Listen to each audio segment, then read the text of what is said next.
यही भावना रखी से कौन कले ना राक्षस पुतना को पठेले जे तुम्हें जाओ जिते सब कन्या होती शिशु कन्या होती मो पाखक आनब आउ जिते सब पुत्र कन्या होती मार।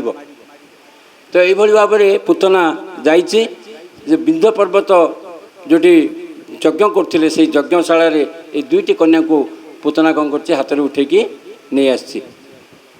तो ब्राह्मण मैंने संगे संगे विंध्य पर्वत को कहले जे राक्षसी आसिकी दुटा कन्या को लेकिन चलीगले। तो विंध्य पर्वत संगे संगे कहले जे तुम गोटे काम कर तुम तो मंत्र शक्ति अच्छी मंत्र द्वारा तार शक्ति को क्षीण कर दियो।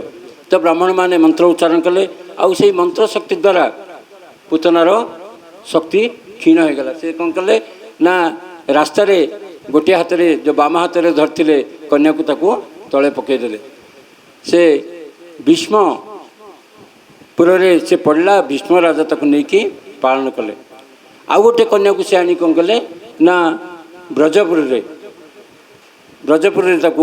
जो ब्रजपुर आसी से तार से मंत्र बल पुतनार शरीर पूरा क्षीण हो गला शक्ति निष्क्रिय हो गला।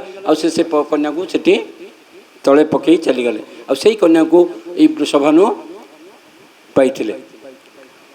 वृषभानुकर 5 भाई से होती चंद्रभानु आउ रत्नभानु सुभानु प्रीतिभानु। ये 5 भाई मध्य मध्यम होती वृषभानु।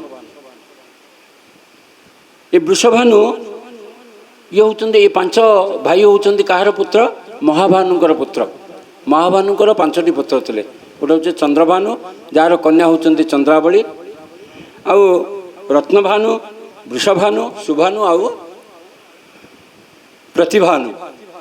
तो यही जो मध्य मध्यस्थ होती किए वृषभानु।